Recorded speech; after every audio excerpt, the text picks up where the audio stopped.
kemi dy lloje profesionistësh dhe unë do ju shpjegoj nëpërmjet fotografisë. Këtyre dy profesionistëve që ta zëm se janë fotograf, do i kërkojmë që të dyve të njëjtën foton e malit Dajtit. Po marr një shembull. Profesionisti i parë futet në Google, gjen foton, e shkarkon dhe ta jep. Edhe thot shiko, thot se unë e zbulova këtë gjë, thot për 5 euro jena në rregull bashkë.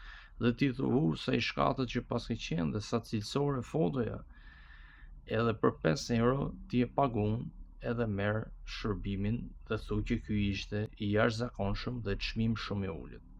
Ndërkohë që ti ke profesionistin e vërtet që ka bler mjetet shumë të shtrenjta, ka bler kamerën, lentet, tripode, drona, çfarë mund blej për të bërë këtë foton e malit Dajtit. Merr makinën ose merr një taksi, merr një autobus për të shkuar te mali i Dajtit, harxhon gjithë ditën për të bërë foto, i editon këto foto dhe në fund fare të jep ty ta zëm foton që ti kërkoje.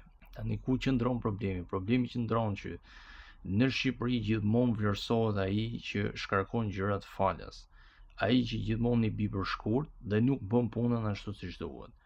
Ndërsa nëse marrim një biznes që është shumë serioz, normale që do të mbrojë drejtat e veta, do të ketë diçka të veçantë, do të ketë gjë që nuk e kanë të tjerët.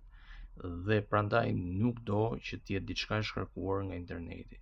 Profesionisti vërtet do doj shumë më shumë kohë dhe do doj çmim shumë më të lartë. Kështu që kë do vlerësoni ju personalisht?